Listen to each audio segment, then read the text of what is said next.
Thank you, Mike. Territorial acknowledgement. The Board of Directors acknowledges that the University of Waterloo is on the traditional territory of the neutral Anishinaabe and Haudenosaunee peoples.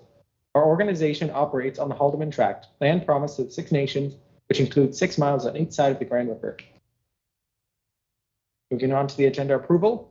All of you should have received the agenda earlier this week, I guess last week. We are going to have an additional presentation. Which is going is now joining.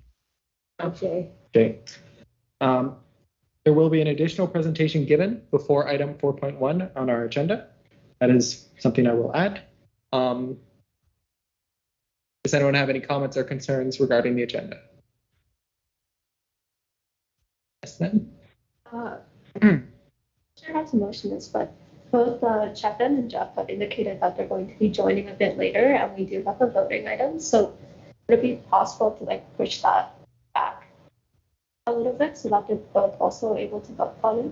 Yes, so Trevin and Jeff have both indicated that they will be approximately 30 minutes late to this meeting. When it comes to pushing the vote back to 30 minutes, my indication would not be to do that, but I will leave it up to a board vote. So those in favor of waiting until 6:30 to have an official vote on the motion, please raise your hand now. All those opposed? Looks like we're going to go ahead. Back to the agenda. All those in favor of the agenda as presented with the amendments, please raise your hand.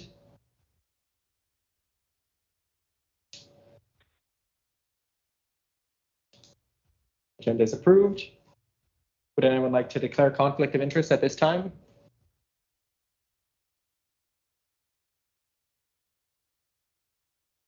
Not seeing anything, so we'll move on to the minutes. So the minutes have all been distributed to you ahead of time. Is there any amendments or adjustments that need to be made to the minutes? Any other comments or concerns regarding the minutes?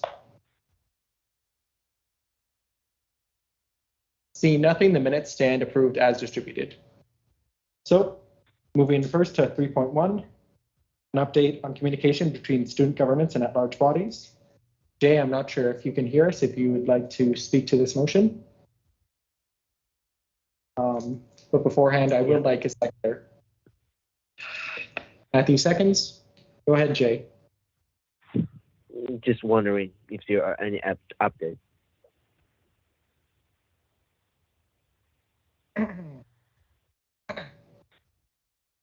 As far as I'm concerned, not much change has occurred since the last board meeting. I believe at the previous board meeting, we had discussed maybe setting up an ad hoc committee to look into this more in depth, as I kept feeling that not a lot of change was being made. Is that something, Katie, go ahead. I would say, to speak my thoughts on the motion, is that I would rather this come up after we approve the annual plan, because the annual plan kind of sets our direction for the year, and we're still doing ongoing consultations with staff. But as soon as we, let's say, approve the motion as follows, we will have to do the motion exactly as is, and that doesn't provide us much flexibility in case we, I guess you could say, really want to divert or adjust the annual plan. I guess you could say I would rather have a motion similar to this brought up after the annual plan, because that will, in my mind, work more effectively or in alignment with what we're going to have to do for the next year. Any other comments or concerns?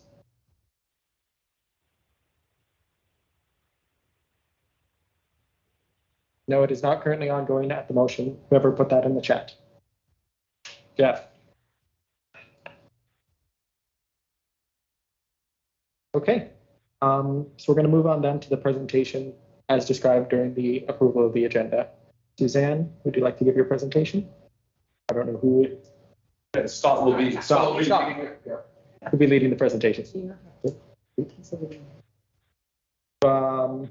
I I said that we would be giving a presentation before.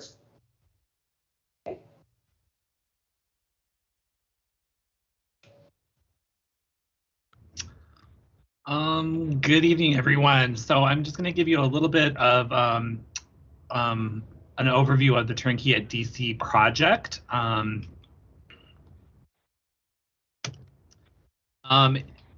We're seeking to expand WUSA's presence beyond the Student Life Center, and this supports the long-range plan of WUSA. We're seeking to continue offering turnkey services at the Davis Center, and we're also planning on having an accessible workplace for student employees and be accessible for our members. So this is just a little bit of the floor plan, and it just sort of shows you what it's going to look like. But the next couple pictures are a little bit better. This shows you our current location, and Plan Ops was able to do a drawing that's not as super rendering, but it gives you kind of an idea of what it's going to look like. It's going to be an accessible ticket counter that'll be there for students to purchase their tickets, and then there'll be the replacement room that is built for computer science. Just some history on the project. We originally opened the Turnkey at DC in 2018. And in 2020, we had a concourse location approved by computer science and the space transfer happened. Then, of course, we had COVID-19, so the project was delayed. And finally, last year in 2022, the project went out for tender and it was approved for $90,000 by the Planning, Student Space and Works Committee. And immediately as it was approved and the tender was about to be awarded, computer science expressed regret with their decision, and it was reviewed by the Space Management Office, who recommended working with the faculty because if it escalated back to the provost, the belief was that the provost would side with the faculty. So in the interest of working positively with campus partners, we agreed to stay in the current location and to renovate it and provide a replacement room to computer science. So then we had to go through the entire redesign and tendering process again. And in the last year, the construction costs have increased drastically post COVID-19. So we are seeking an additional $30,000 in funding to complete the project.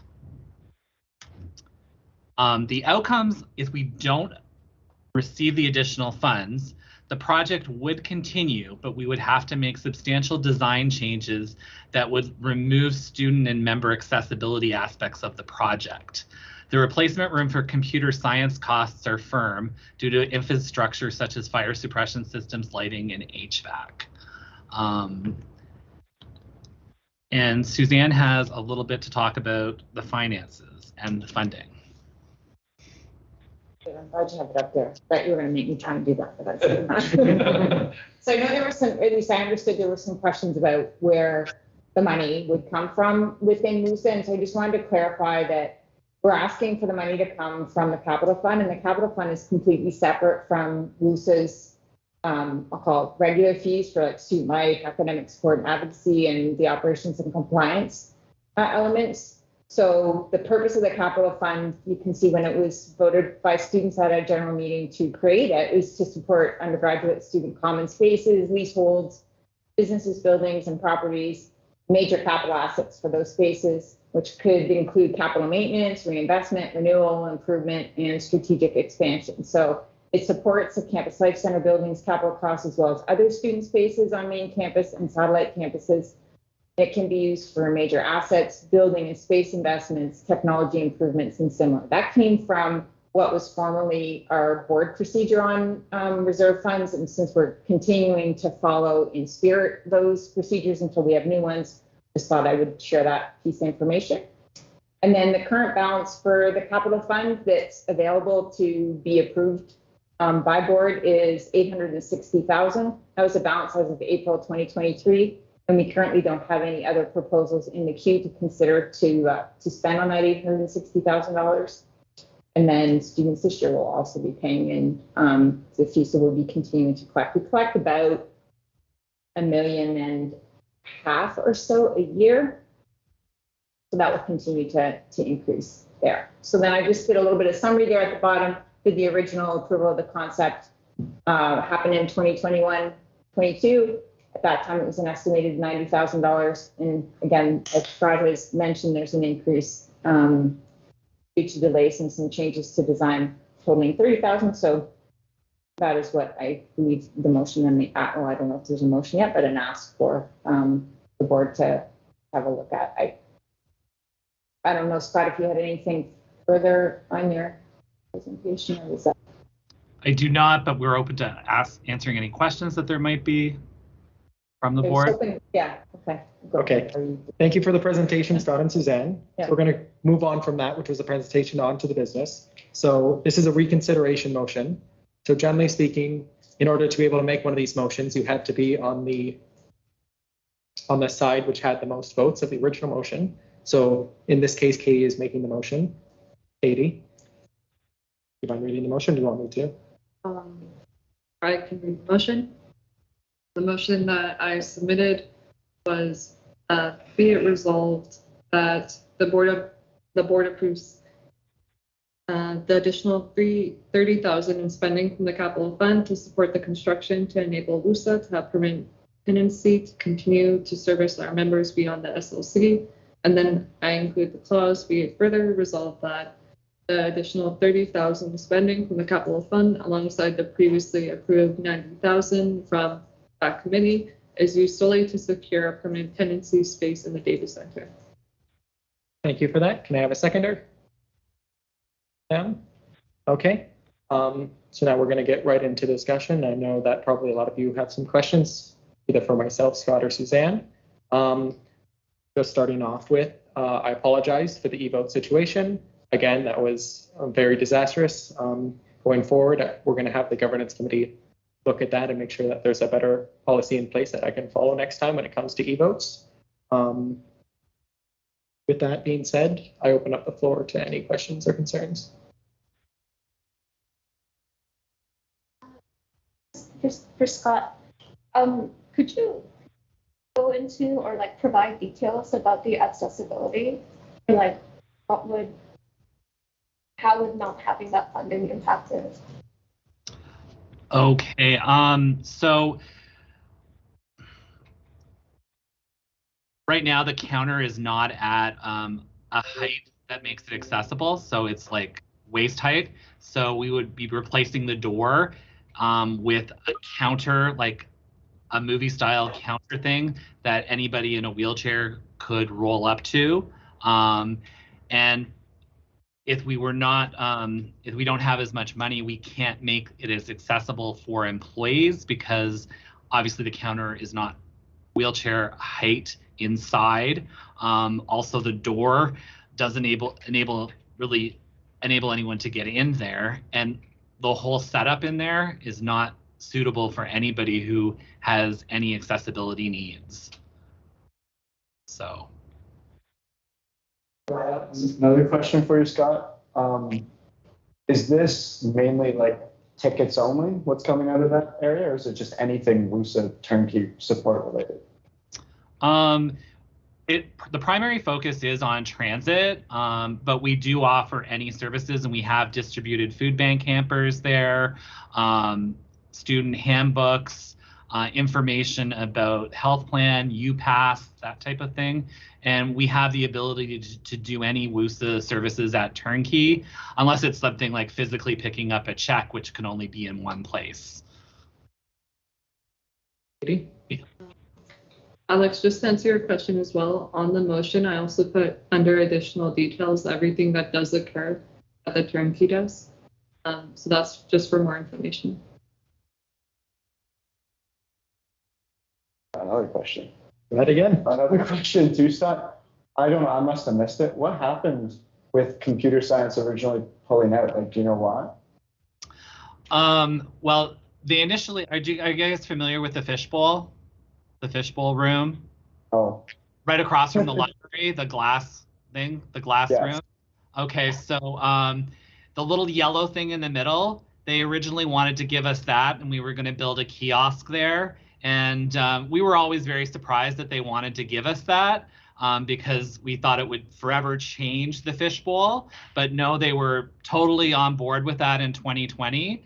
But by 2022, some people had changed in computer science, and they just were unhappy with that location. And that's when the whole offer to stay in the additional, in the room that we were in now, if we provided them a replacement, came up. It's just the people had changed because the project had gone on so long because of COVID. And we worked really heavily with the Space Management Office through the SLC PAC expansion program. And Scott Nickel, pretty much told us that even though the transfer had gone through, if it got escalated up to the provost, he would probably side with the faculty, and then we would be sort of out of luck. So he encouraged us to work with the faculty and come up with a positive resolution, which is what we opted to do. Gotcha. I have a question about what if we were to approve this additional funding, what is the timeline looking like for the completion of the project?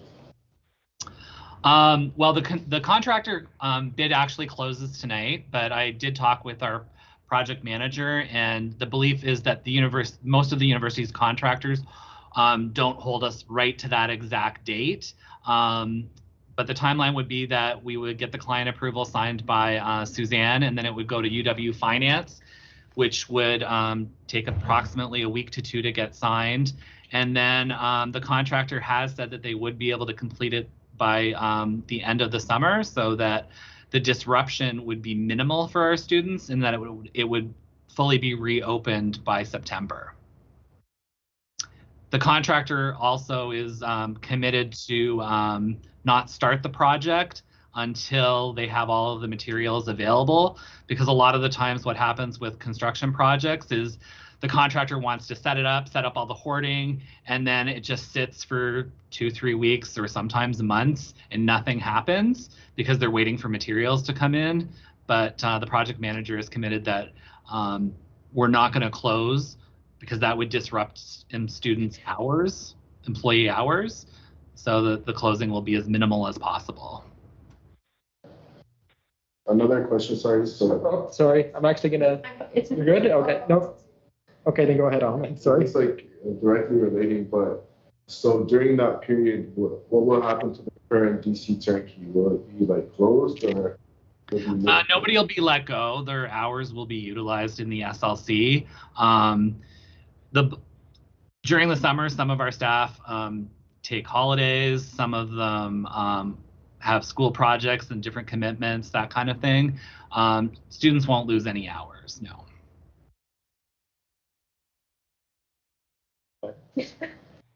It's okay if you don't have solid numbers, but like how many students would you estimate at the DC turnkey desk like serves per day, or like specifically for like GoBus or like, tickets or like other things? I would have to pull those numbers, but we serve several hundred, particularly on Thursdays and Fridays. Okay. Go ahead. I believe I asked this last time, but I just wanted to confirm the additional 30,000 is just because of increased labor and materials costs? Labor, materials costs, and a slight change in the scope of the project, because we are not constructing at the fishbowl. We're constructing at the existing location and building a replacement room, and the replacement room is needed to secure the space. And the funding of the capital project does cover the cost of securing space. Okay. So like last year, the plan didn't include the computer science room at all? It did not originally include the computer science room. But the costs of the kiosk at the fishbowl, they were a lot higher because it was a curved space. There was a lot more customization. So basically, the cost of the WUSA space has gone down slightly, but because we're building a replacement room, the overall costs have gone up. The project is pretty much evenly split for the replacement room and the WUSA space. Katie? I'll probably just say this to the board or in general, but I think at the end of the day, it's really less about that extra room for computer science. It's more about ensuring that we're still able to service students at that location and making sure that service is still constantly provided. I think that's the kind of decision or mindset that we might, or in my mind, should be taking in this approach. Yeah. Any other questions, comments, concerns?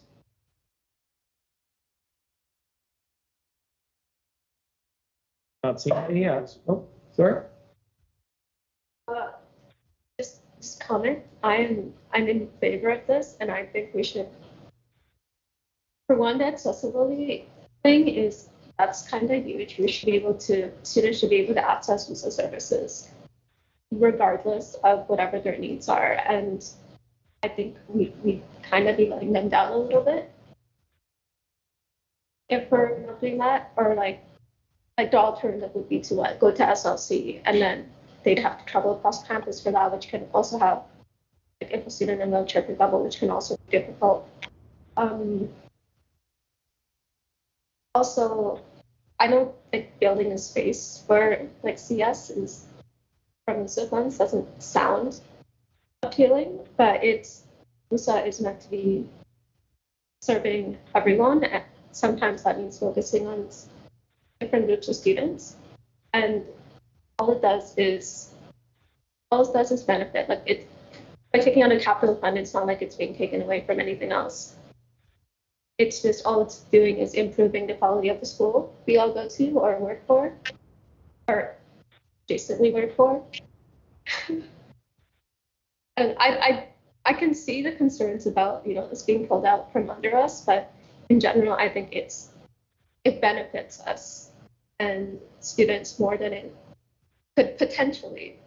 Whereas certainly it will help us, but there's a potential it might get pulled out. But and I think it's better to work in favor, especially staff has clearly been working hard on this. It fits into the long-term plan. And I think there's more benefit than harm here. Thank you. Stephanie? I'm just a little frustrated as to how we got here specifically, and like not just referring to sort of the e-vote, but a lot of this information and whatnot should have been presented to board at the get-go. It seems strange to me that, not adequate information was provided at the original time, and now we're trying to do a do-over. Like, that's a point of frustration here, and I don't want to let that impact my decision on this. But if things like that keep reoccurring, then it's going to be difficult for board to make decisions and for those to hold legitimacy. On top of that, I find it a little bit weird to frame it as, well, this, if you don't give the money, this project goes through regardless, but it's less accessible. Like, I think at that point, if the additional money isn't provided, it's more of a question of whether or not the entire project goes through to begin with, because obviously there's been major changes in scope from when the original funding was approved. I would need to relook into whether or not there's any contingencies, like what the planning space and work committee approves. Like, if they're given certain information, the scope of the project changes in a rather dramatic way. I would think that would require reconsideration. So it just feels a little bit frustrating, and like I'm being cornered to say yes to a project, and I'm not sure I appreciate that as a board member. I know that things are very busy and whatnot now, and lots of work have gone into this, but it's just a little frustrating, and I would not like to see this as a trend. That said, again, I do find value in us having a ticket service center at another area of campus. and like it's close by to all the transit hubs, so everything makes sense in that regard. I know a lot of care have gone into this. But again, I think I'm worried that by saying yes to this, I'm setting a precedent for us just saying yes to things even when information isn't presented to us at the get-go. So I guess I'll just leave my thoughts there. Thank you, Stephanie. I'm going to pass it to Suzanne first. I'm just able to respond to that quickly. I appreciate your comments, Steph, and I don't believe that there was any intent on any of our part to not provide valuable and complete information to the board. And unfortunately, not a lot of us were necessarily able to be at the last meeting and be able to potentially provide you with some of this information as you were asking questions. So I actually think that 2 spaces were actually considered at the planning, students and spaces and works committee, but again, that gets into the details, and really I'd rather focus on the fact that the concern that we aren't providing appropriate or complete information. So again, not the intent, and anything that the board would like to see us do and provide differently, please let us know that, and we'll try and make sure that that's always here for you. Katie? To kind of speak to how the evo went and how this was done at the last meeting as well. In my mind, this was also the first budgeting motion that was presented in a way to board where we had to make a decision on something that not only were we introduced to the capital funds and the different funds at the training that we had in May, but that's still a time period where we were introduced to it, but still might not be as knowledgeable about it. So I think that juxtaposition of just having a motion that we were unfamiliar with kind of contributed to the way things turned out and why this is still being introduced one more time. Thank you, Katie. Alex? So this is just being reintroduced, so we have more information now then, correct?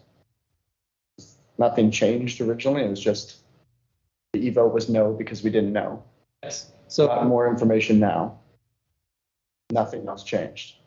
So to be more clear, as I stated earlier, so when it came to the e-vote, it was voted a no. It was a tie, and in Robert's rules, when there's a tie, it's a no. However, when you can, the motion to reconsider a vote is, generally speaking, very limited. Generally speaking, when it comes to reconsidering a vote, it only really happens within the span of the same meeting.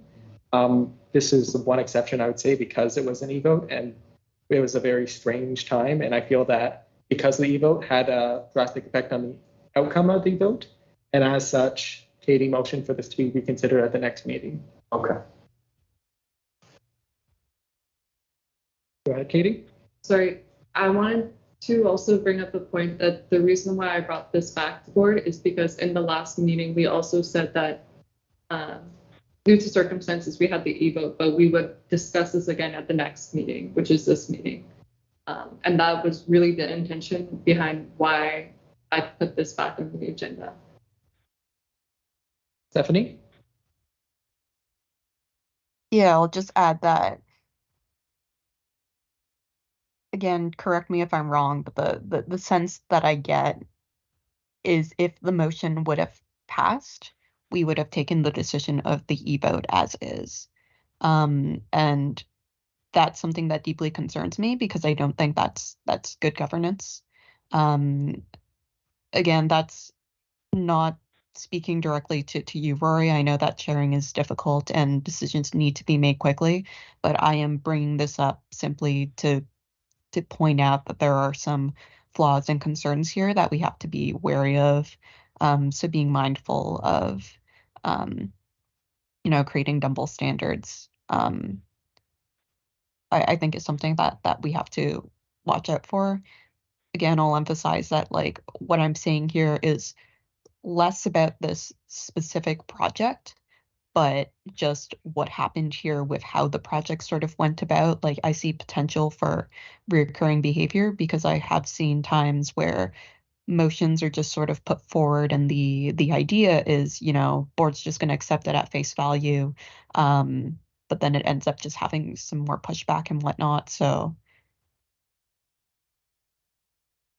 I would advise folks to have the information available and to make decisions when everyone's satisfied with the amount of information we have, as opposed to just trying to roll the dice, see how things end up, and then redoing motions if we don't have the answer we want. Thank you, Steph. I agree with many of the points that she brought up. I disagree to the point that this wouldn't have been reconsidered if it had passed. It is something that we had talked about even halfway through the e-vote, but according to Robert's rules, once a vote had been started, you had to continue it. Just a little bit more information for directors. Before the e-vote was held, it was sort of brought to my attention that there was a possibility that if a vote wasn't held before the next meeting, then it wouldn't be possible to have the conversation. Essentially, outside forces would have removed our ability to have that conversation. And so it was because of that I moved to have the e-vote. Again, I apologize. It was very messy, and it ended up that we were able to bring it to this meeting. But going forward, I think having that policy in place would be very beneficial. Jeff, go ahead. Hi, guys. I want to apologize for being late again. Meeting popped up outside my control with the team. It's still doing a work day. But unfortunately, I haven't been here for most of the conversation. I just wanted to quickly drop a few thoughts and also reflect on some of the comments put forth by Rory and Steph. I think that the having, this has probably been gone over by some people already, but having a WUSA presence in DC is important in expanding our ability to serve all students across Waterloo's campus, especially those who would be located in close proximity to the DC building, namely engineering and math students. Also, as has been brought up in the motion, its proximity to the bus station makes it a lot more accessible for students who often have to commute back and forth outside of Waterloo. I think that, yes, just like Steph said, fully support the regret in not having had all the information at the start. I think moving forwards, I look forward to having these types of conversations all in one place. With regards to e-vote itself, yeah, really excited to see what the governance committee can put together on that, because I don't even think that e-vote was perhaps official in the sense that all directors did not sign the motion, which is required in our bylaws for any motion to be set forth. So these policies obviously need to be addressed. Thanks. Thank you, Jeff. Sam? For the all directors thing too, sorry, I know this motion was shot down earlier, but I want to bring it up here because, again, Jeff and Chapman indicated that they'd be present and that they wanted to be able to participate. And I think, I understand we all want to get out. It's a Thursday, it's hot out, but we shouldn't be,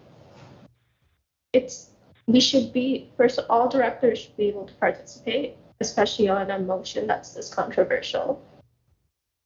And what if two directors aren't here, they are voting members, they were elected for this, and they should be able to have a say in this. Right, Katie? It's not that I don't agree with the sentiment, but I guess a part of me also wants to stipulate that everyone was already aware of these meeting times a lot in advance. And I know due to some circumstances, there are things that prevent us from coming to the meeting.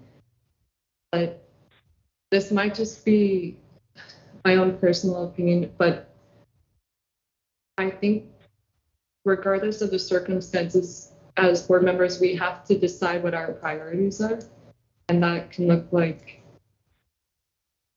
attending the meeting in whatever format is even possible.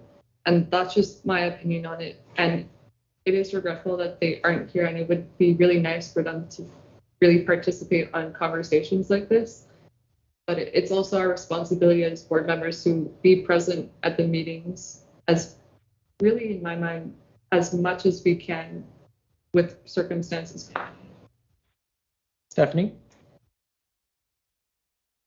Sorry, Tam, can you just be a little bit more specific on your point there? Sorry. Are you No, sorry, I'm saying- are you concerned that 2 board members are currently missing now? Is that No, well, Jeff is here now, but those Chevin's here too. Chevin is. I didn't see Chevin. But just like the general idea, right? Just in general, like, this probably could have been other business now that I think about it, but I don't know. I guess these times are known in advance, but things like work, especially because these are both co-ops, it's sometimes out of our control, and sometimes things happen. I don't see the harm in like sometimes just like again changing the agenda around sometimes because, and this is a controversial topic, an extra $30,000 is a lot of money, and all directors should be able to have an input if they can. Thank you. Stephanie? it's a little off the point of the original motion, but just to address your concerns, Tom, I think going forward, when there's important discussions that are happening, and if there's a board meeting that like someone can't make, generally they're advised to like, try to talk and get their points to board sort of beforehand, so they could use the email list or the chat, or hand it off to another director to sort of bring up. There's also just like, again, talking to Rory about, the time span in which they're going to be absent, and see if there's a way to put it as a special order to happen at a predetermined time. Again, it isn't a perfect solution, but I do understand that for some decisions, there's a preference to have everyone's voices sort of heard and whatnot. But I guess just some reassurance that there are some practices in some ways to have people's voices addressed like that. Yeah. Yeah, as Mike said in the chat, if there were other items on the agenda where we could more effectively move stuff around, I think it would be less of a problem because we could do that. But with this meeting, there was sort of the one item. So that made it a little bit hard. Are there any more comments and concerns relating to the motion? I know we've sort of gone on a wild track with this conversation. So getting back to the original motion, is there any more comments or concerns? Yes, Stephanie. Just a question sort of for Suzanne here. If the procedures exist in this quasi-real, non-real space, do any of the funds actually exist? You mean like from, so I would make a joke, but I was going, yes, we have all of the money. What do you mean by do they exist? Like, do they exist in a formal capacity, right? Because like for Yeah, they would exist in formal capacity because there is referendums or motions at annual general meetings to create them. So irrelevant of whether there's any procedures to specifically, I guess, allude to them, they still exist from that point. Along with the Board of Governors approving this fees to go on and be charged to students further on their accounts. Okay. Does that answer that, or is there more to? I think I have additional questions in confidential session about this, so I'm just going to flag that for Rory. Thank you. Any other questions or comments regarding this motion? Your hand is still up, Stephanie. I'm not sure if you have another question. Sorry, that was my bad. No problem. Okay. Oh, there's your hand. Oh, I did. Okay, I'm going to call the question then. Okay, be it resolved that the board approve the motion to reconsider the approval of the additional funds for WUSA to secure a permanent tenancy space in the data center. All those in the favor? please raise your hand.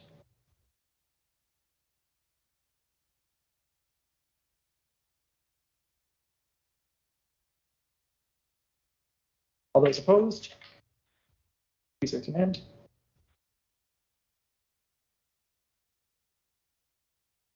All those abstaining, please raise your hand.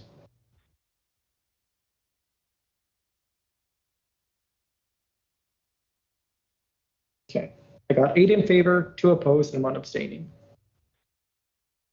Okay, moving on to the general reports. Does the board have any questions with regards to the reports distributed by myself or Katie?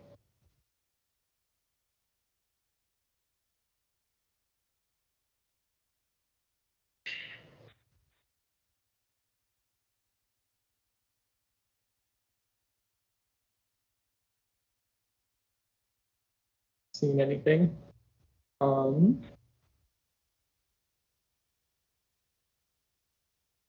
guess I'll just go over quickly what I've been doing.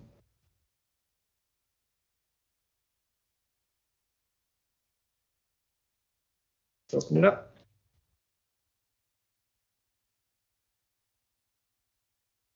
Okay, so been working on the annual plan. That's a big thing that we're working on right now. That'll be coming at the next meeting that we have, as I hope all of you are aware. As well, we've been working with a lot of the student societies and satellite campuses to make sure that we better, accommodate them.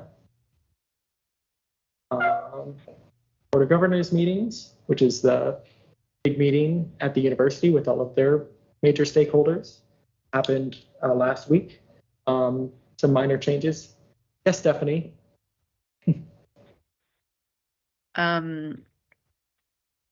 Question for you on the societies. Has the societies manual gone out to them yet, or is that still a work in progress?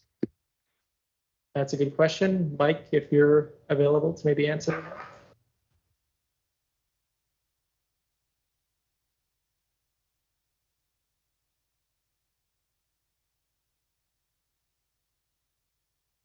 Still in progress, he says. Do we have an estimate on when that's going to be made available to them?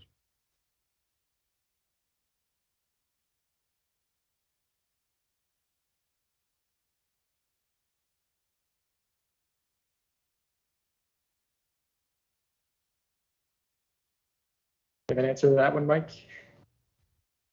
Not at this time, he says. Okay. So the Board of Governors meeting approved the WUSA fee increase from the previous year. That was probably the main thing affecting WUSA. And then lastly, we had a big meeting with Vivek. Kate and Mike got the chance to meet with him in person, and then myself and Stephanie met virtually for the majority of the meeting.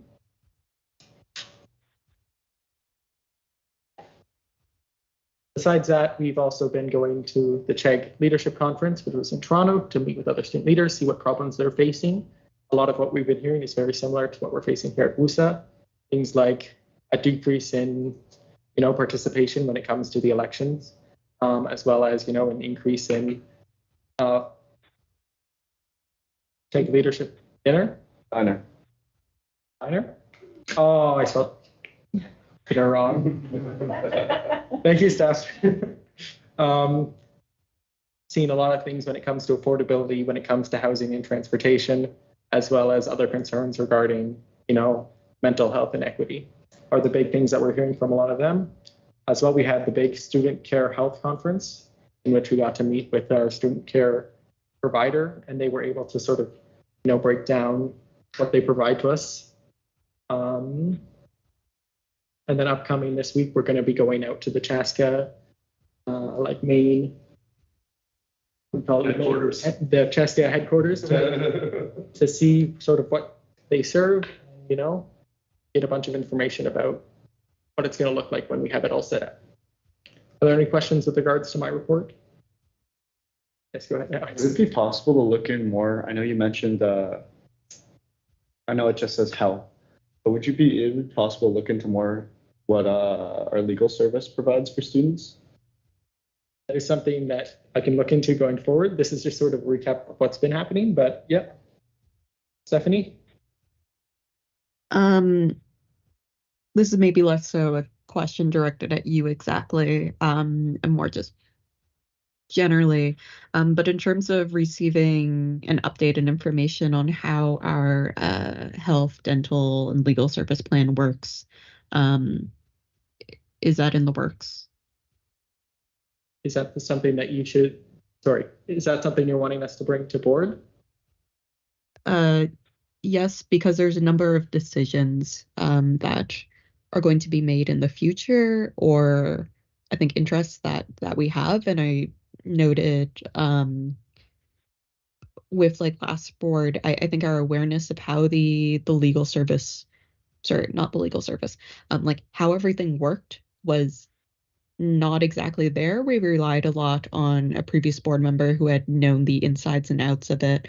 But from what I learned at that conference, it's us who controls a lot of the plans and makes decisions based on it. So I just want to make sure that board has a full understanding of what our powers and responsibilities are in relation to those plans, because admittedly it was very unclear to me last year, and it was my job. So that's, on me as well. But again, if we could get some sort of training or overview of how that plan works, if we could have the student care rep come in or staff provide a little bit of a summary and basis, I think that'd be helpful, because without that information, I don't think we're well equipped to make any decisions right now. And I know that there were 2 proposals that came at the end of last term that I would like us to collect further information on before making a solid decision. But I'd spoken to Suzanne, and she had discussed that the original proposals need to go to board before we start spending staff resources on asking an additional questions. So, yeah. Okay, thank you. That is something that I think going forward, we're going to have to work on, is better informing board of the information that they require before they make decisions. Rory, Obviously, we know that. I have a quick response if you want. Yep, sure. Go ahead, Mike. Steph and I chatted about this last week, which is maybe why it's being brought up. But we've put the ask out from our student care partner to bring some resources so that you can feel informed. Suzanne is also helping us out with that. So, yeah. Okay, sounds good. Any other questions or concerns regarding my document, or are we going to move on to Katie's now? Okay, moving on to Katie's.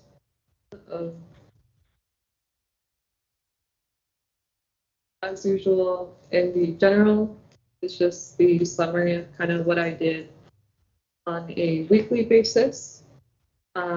This is until the mid of June, so kind of where we are right now.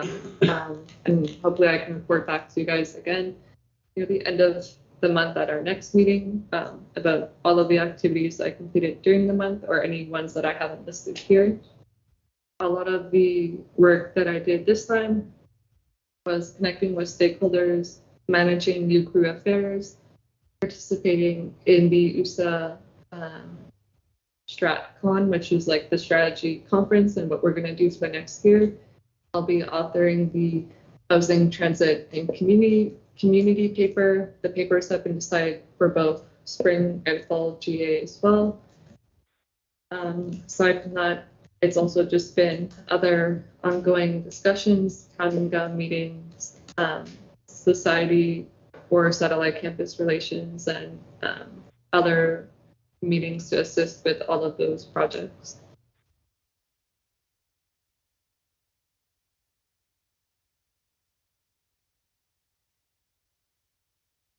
Okay.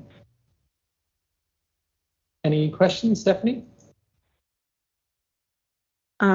What were, or would you be able to send us the advocacy and operational priorities that were decided upon by WUSA? Yep, I can do that right now, or maybe after, if there are any more questions, I'll answer those first and then put that in the chat if that's okay. Okay, yep.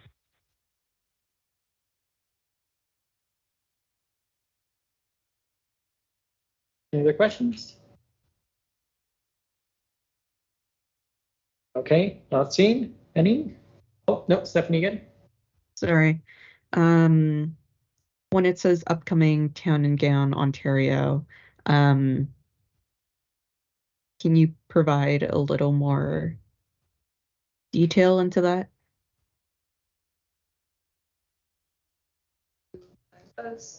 So unlike the usual town and gown meetings that's usually held on a regional level within Waterloo, the town and gown Ontario one is, I guess you could say, the provincial level version of that, which Waterloo, Laurier, and I believe Conestoga will all go to alongside us when we attend.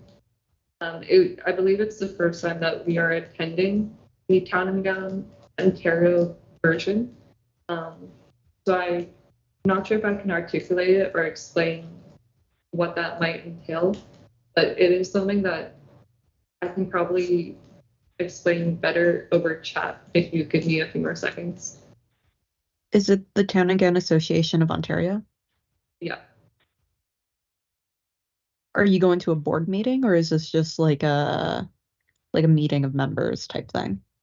I believe it's a meeting of members. Oh, okay.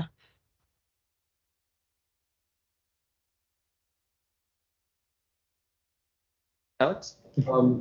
I saw it, but I don't know, are we done your report completely, or am I jumping the gun? I think so. I'm looking at the very last sentence under committee updates. Do we have a process to fill committee? Like, let's say students start dropping like flies. Do we have a process to fill in with more at-large students, or do we just go for it? Okay, good point. I was going to do this in announcements, but I guess I can do it now. There was a at-large committee member that did submit their resignation to me before we had the at-large member training, because they conveyed to me that they had a lot of workload and wouldn't be able to commit to the responsibilities of that committee. As in process or accountability for people consistently being on the committee instead of resigning, I don't think something like that exists unless someone wants to correct me.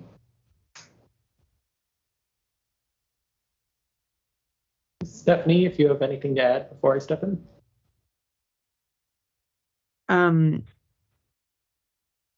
You know what, you can say it. I think I just had my hand up by accident.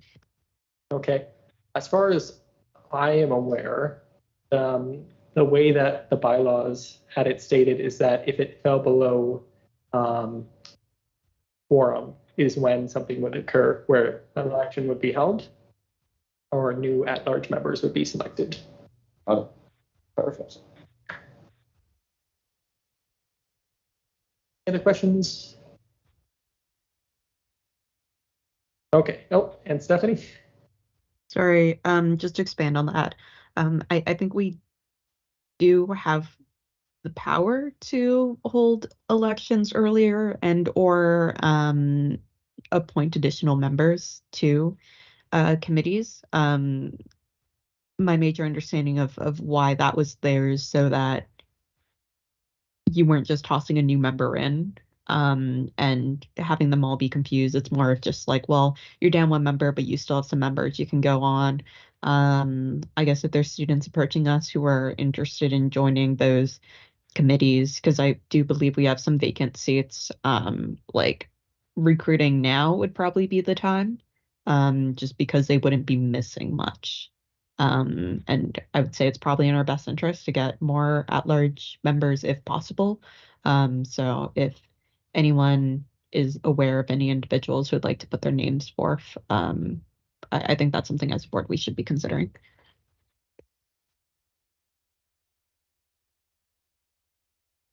Okay. Any other questions?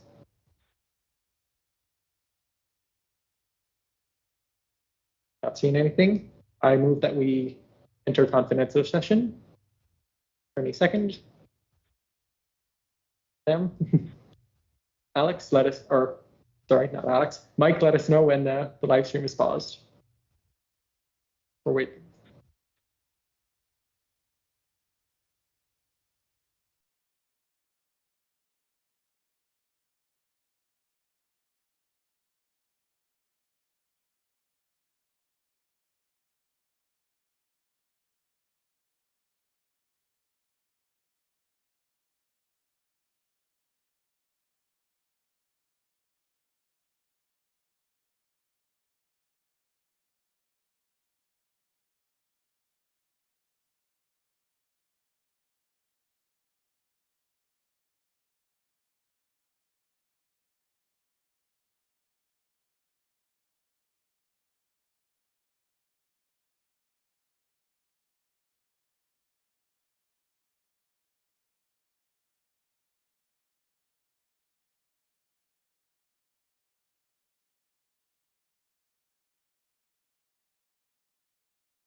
Thank you.